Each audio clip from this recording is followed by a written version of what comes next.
사도신경으로 우리의 신앙 고백하시겠습니다.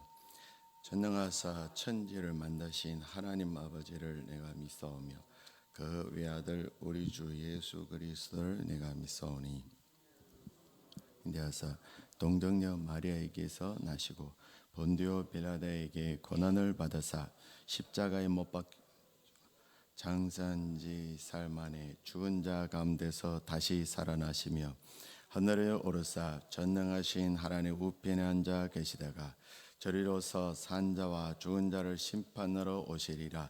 성령을 믿사오며 거룩한 공회와 성도가 서로 교통하는 것과 죄를 사하여 주시는 것과 몸이 다시 사는 것과 영원히 사는 것을 믿사옵나이다. 아멘. 찬송가 302장을 함께 부르도록 하겠습니다. 찬송가 302장을 함께 부르도록 하겠습니다.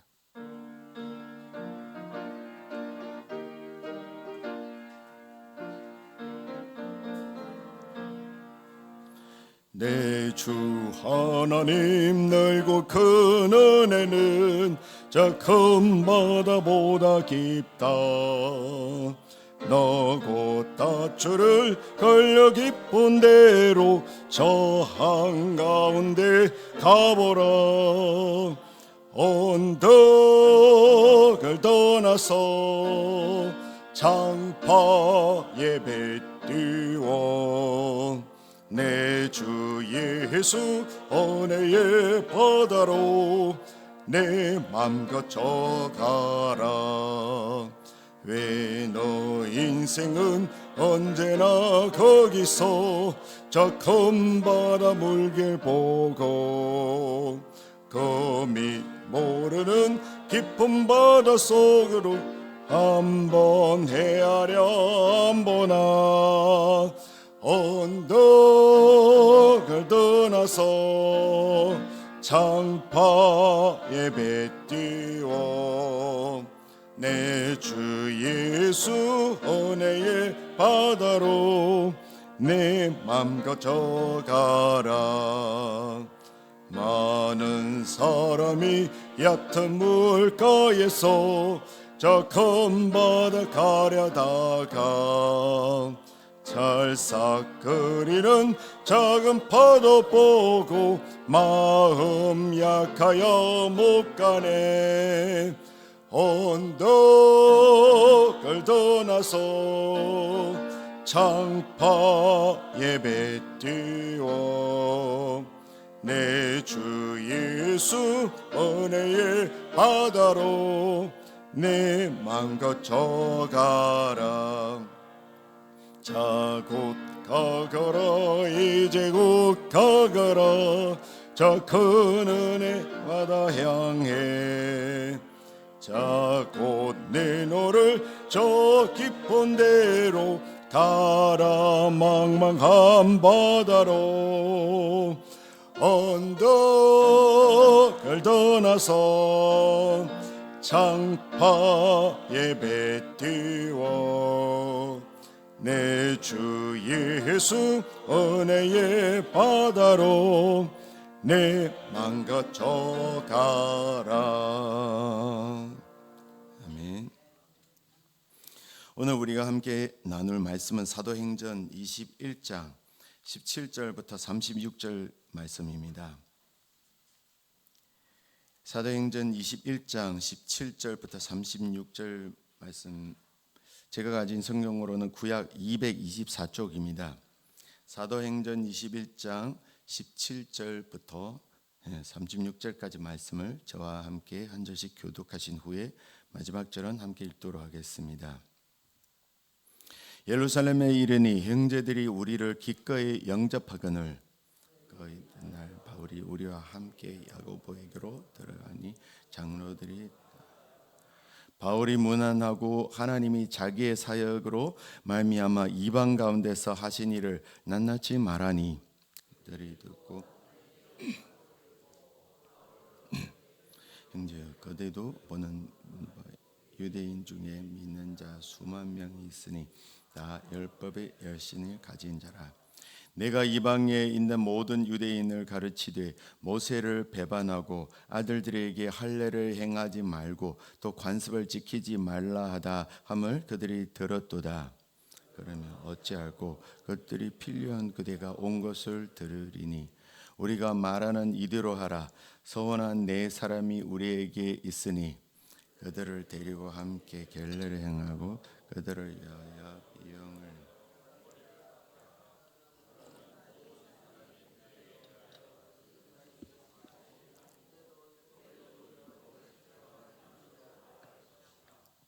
주를 믿는 이방인에게는 우리가 우상의 제물과 피와 목매어 죽인 것과 음행을 피할 것을 결례하고 편지하였느니라 하니 바울이 이 사람들을 데리고 이튿날 그들과 함께 결례를 행하고 성전에 들어가서 제사 드릴 때까지의 결례 기간이 만기된 것을 신고하니라. 그 이래가 거의 참에 아시아로부터 온 유대인들이 성전에서 바울을 보고 모든 무리를 충동하여 그를 붙들고 외치되 이스라엘 사람들아 도우라. 이 사람은 각처에서 우리 백성과 율법과 이곳을 비방하여 모든 사람을 가르치는 그 자인데 또 헬라인을 데리고 성전에 들어가서 이 거룩한 곳을 더럽혔다 하니 이는 그들이 전에 에베소 사람 드로비모가 바울과 함께 시내에 있음을 보고 바울이 그를 성전에 데리고 들어간 줄로 생각함이라. 온 성이 소동하여 백성이 달려와 모여 바울을 잡아 성전 밖으로 끌고 나가니 문들이 곧 닫히더라. 그들이 그를 죽이려 할 때 온 예루살렘이 요란하다는 소문이 군대의 천부장에게 들리매 그가 급히 군인들과 백부장들을 거느리고 달려 내려가니 군인들을 보고 바울치기를 거치는더라. 이에 천부장이 가까이 가서 바울을 잡아 두 쇠사슬로 결박하라 명하고 그가 누구이며 그가 무슨 일을 하였느냐 물으니 우리 가운데서 어떤 이는 이런 말로 어떤 이는 저런 말로 소동으로 말미암아 할 수 없이 그를 영내로 데려가니라. 바울이 청대에 이를 때 무리의 폭행으로 말미암아 군대들에게 들려가니 이는 백성의 무리가 그를 없이하고자 외치며 따라가미르라. 아멘. 이른 새벽에 주님의 전에 올라오시면서 7번의 성도님의 일천번째 예물을 드리셨습니다. 이런 새벽에 주님의 말씀을 듣고자 모인 제2가족 여러분들을 진심으로 축복하고 환영합니다. 사도행전 21장 17절부터 26장 32절은 바울이 세 차례에 걸쳐 이방인 선교 사역을 마치고 예루살렘으로 귀환한 후 재판의 결과가 확정되기 전에 구금된 사람으로 로마로 다시 가게 된 배경을 묘사하고 있습니다. 그가 체포되고 투옥된 후 다시 로마로 가기까지 유대인들이 거듭되어 바울을 고소하는 것에 대해 바울이 변론하는 것을 기록하였습니다. 오늘 읽은 본문은 이 부분의 시작 부분으로 사도 바울의 제3차 전도 여행에 대한 선교 보고와 유대인 출신 신자들을 위한 결례 시행에 대해 기록하고 있습니다. 예루살렘에 도착한 바울은 먼저 예루살렘 교회의 지도자인 야고보와 장로들을 찾아가서 이방 선교 활동을 성령님의 인도 가운데 어떻게 성공적으로 수행하였는지를 보고한 후 마게도니아와 아가야 지방의 교회에서 모금한 구제 헌금을 전달하였습니다.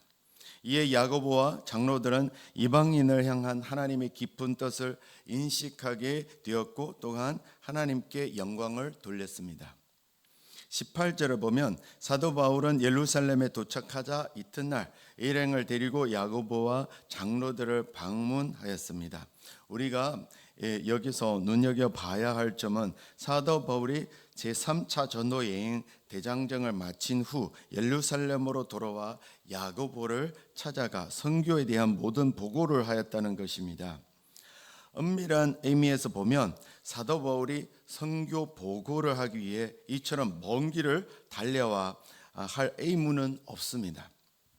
왜냐하면 그는 자신의 고백처럼 복음의 진리를 어느 누구에게서 아닌 주 예수님으로부터 직접 받았고, 그를 파송한 교회도 예루살렘 교회가 아닌 안디옥 교회였기 때문입니다. 그럼에도 불구하고 그는 예루살렘으로 와서 그곳 교회 지도자들을 찾아뵙고 선교 보고를 하였다는 겁니다.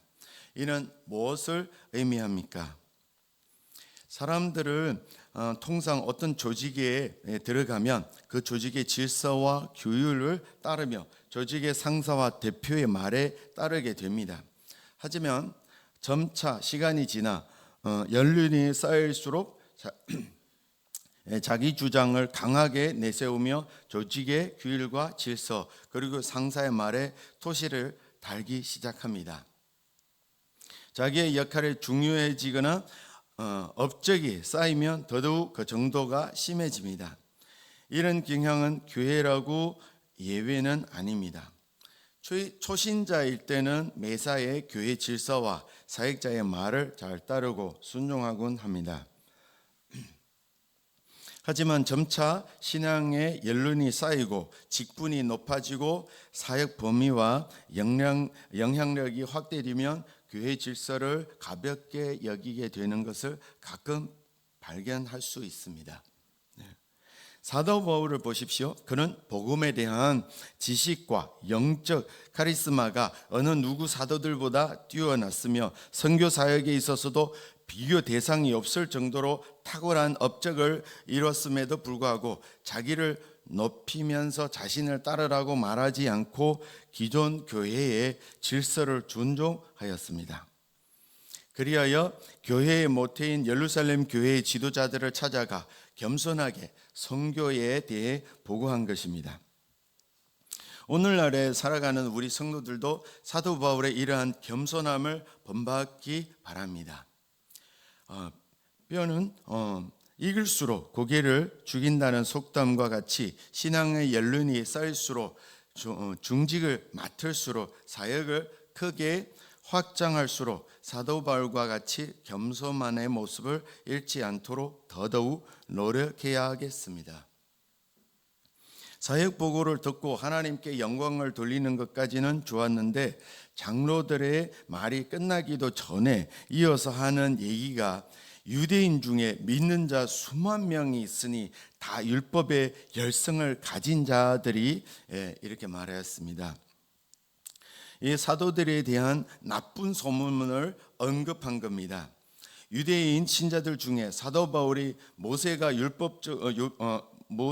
율법적으로 강조한 할례도 금하고 율법을 지키지 않아도 된다고 가르친다고 하면서 적대감을 갖고 있는 것이었습니다. 하지만 이는 모두 헛소문이었습니다. 왜냐하면 사도행전 16장 3절에 보면 바울이 그를 데리고 떠나고자 할 때 그 지경에 있는 유대인을 인하여 그를 데려다가 할례를 행하니 이는 사람들이 그의 부친은 헬라인인 줄 다 알미르라고 하였듯이 바울은 디모데와 선교 여행을 떠날 때 디모데에게 할례 받을 것을 요구하였습니다. 바울은 할례를 무시하거나 율법을 무시하는 사람이 아닙니다. 그래서 거짓된 소문이 돈 것이었습니다. 소문이라는 것은 사실에 기인하기보다는 당사자에 대한 나쁜 감정에서 출발해 결국 색안경을 끼고 바라보면서 오해를 가져오는 경우가 많습니다. 어떤 사람에 대한 안 좋은 감정이 있을 때 그에 대한 안 좋은 소문도 만들어지게 되는 겁니다.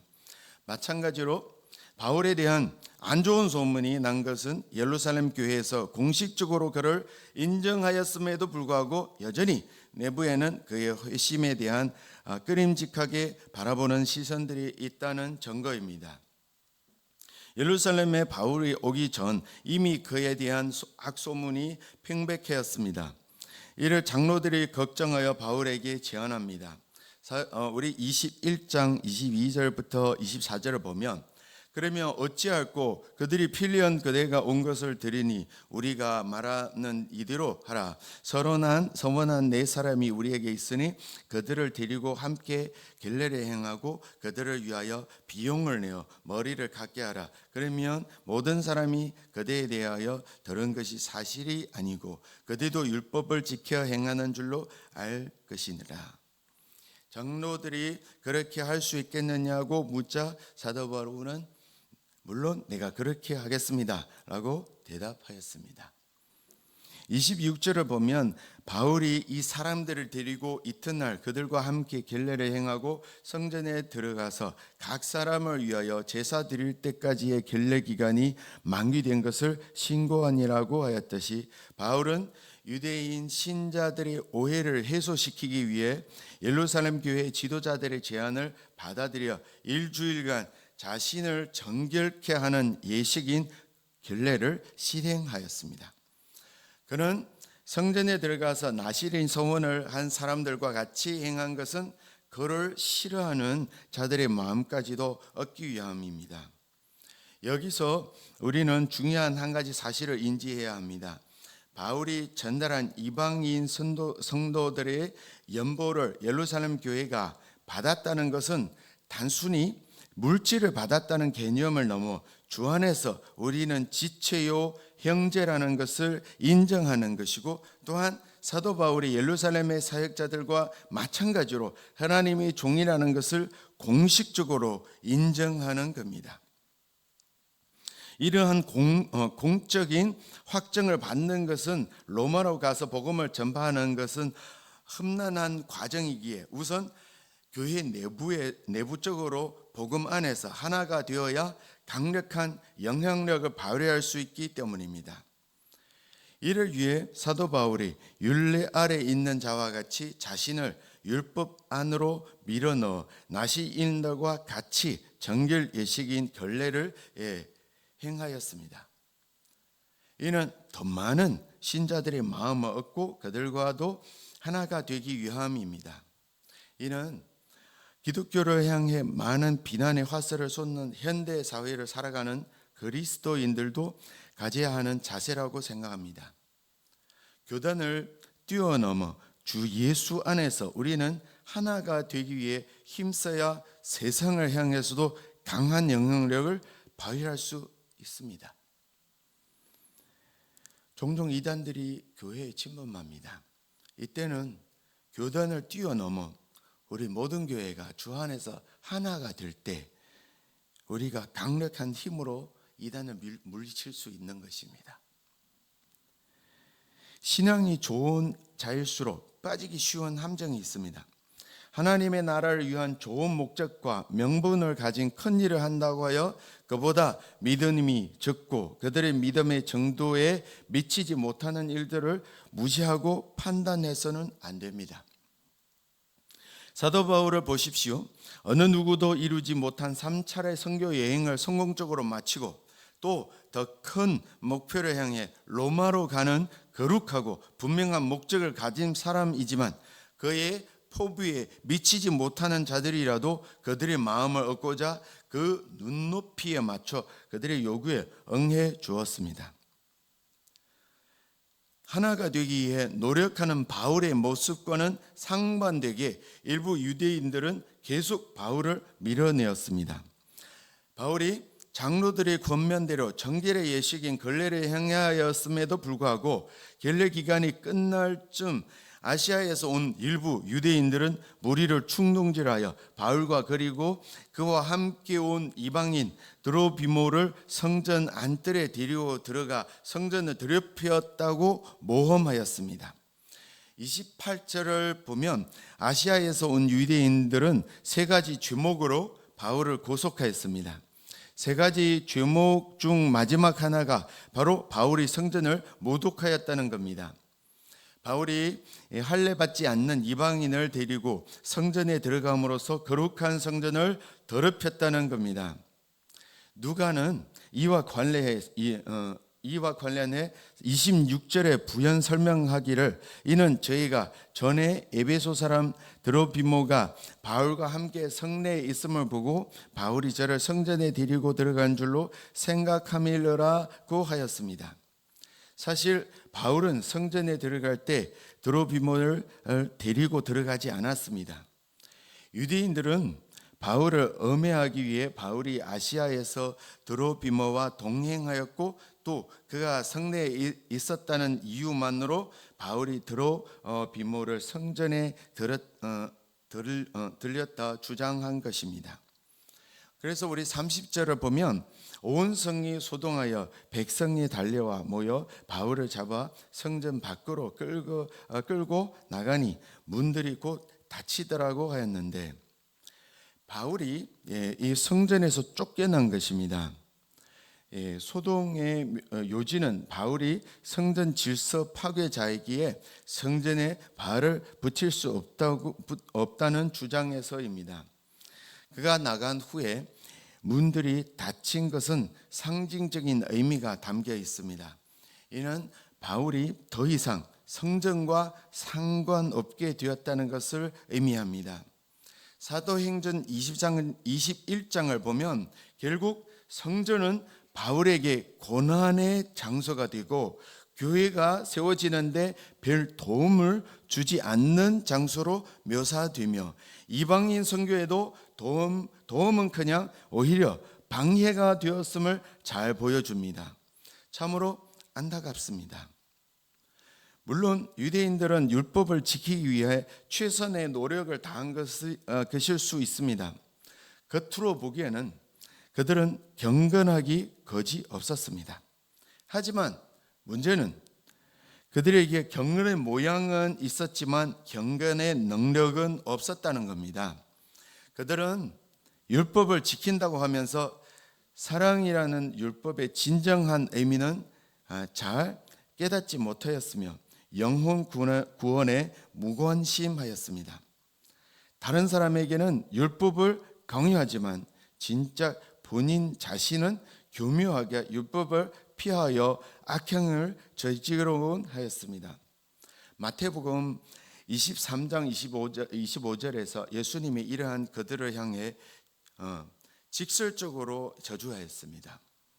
화 있어진즉 외식하는 서기관들과 바리새인들이여, 장과 대접의 겉은 깨끗이 하되 그 안에는 탐욕과 방탕으로 가득하게 하는도다 라고 저주하였습니다.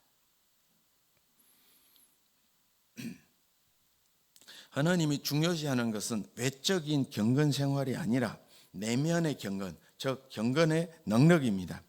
성전이 거룩해지기를 바라는 만큼 우리 개개인 성도들의 영혼도 진리를 가득 차 깨끗해지기를 소망해야 합니다. 말씀을 읽고 외울 뿐만 아니라 말씀의 깊은 의미를 깨달아 삶 가운데 살아내길 원하십니다. 교회에 예배 생활을 잘하는 것은 경건 생활에 있어서 물론 중요하지만 더더욱 중요한 것은 경건의 능력을 가지기 위해서 하나님의 말씀에 자신의 삶 가운데 뿌리 내리도록 하나님 뜻에 순종하고 따르는 것입니다. 우리 모두가 그런 경건의 능력을 가져 가정 가운데 주변에 영향력을 미치는 자가 되길 소원합니다. 기도하겠습니다. 하나님 아버지, 오늘 사도행전 말씀을 통해 사도 바울의 세계 선교에 있어서 탁월한 업적을 이루었음에도 불구하고 스스로를 높이거나 자신을 따르라고 하면서 자신을 내세운 게 아니라 교회 질서나 교계 질서를 존중하여 예루살렘 교회에 찾아가 선교 보고도 하고 그 지도자들에게 순복하는 모습을 보게 하여서 감사합니다. 오늘날 살아가는 우리 성도들이 사회자들도 사도 바울의 이러한 겸손의 모습을 본받길 원합니다. 또한 경건의 모양만 갖추고 영혼 사랑의 본질을 놓친 일부 유대인들과 같이 되지 않도록 교회만 다니는 표면적인 신앙생활이 아닌 하나님의 말씀을 깊이 깊게 묵상하여 자신의 삶 가운데 적용하여 살아가는 경건의 능력을 가진 성도들이 되게 하여 주옵소서. 믿음은 들음에서 나온다고 하였듯이 오늘 말씀을 들음으로써 말씀을 살아내는 우리 모두가 되길 소망합니다. 오늘 예배 자리로 나오면서 감사하는 마음으로 하나님께 예물 드리는 손길이 있습니다. 감사하는 마음과 소원이 담긴 이 예물을 받아 주옵시고 기도하는 제목들이 하나님의 뜻 가운데 응답되어지길 소망합니다. 모든 영광과 감사를 하나님께 올려드리며 살아계신 우리 주 예수 그리스도의 이름으로 기도드립니다. 아멘. 하늘에 계신 우리 아버지여, 이름이 거룩히 여김을 받으시오며 나라의 임하옵시며 뜻이 하늘에서 이룬 것 같이 땅에서도 이루어지이다. 오늘날 우리에게 일용할 양식을 주옵시고 우리가 우리에게 죄 지은 자를 사여 준 것 같이 우리 죄를 사여 주옵시고 우리를 시험에 들게 하지 마옵시고 다만 악에서 구하옵소서. 대개 나라와 권세와 영광이 아버지께 영원히 입사옵나이다. 아멘. 이 시간 함께 기도하기를 원합니다. 먼저 공동체의 기도 제목인 이어지는 부모 세미나를 통해 자녀들의 신앙과 인격을 온전히 되게 하옵소서. 또한 선교와 교회 학교, 여름 신앙 행사를 준비하는 분들에게 성령 충만함과 기쁨을 주옵소서. 또한 건강과 신앙, 삶의 어려움에 처한 성도들에게 하나님의 피난처와 힘이 되어 주옵소서. 또한 개인의 기도 제목과 말씀을 통해 깨달은 부분 가지고 함께 기도하겠습니다. 기도하시겠습니다.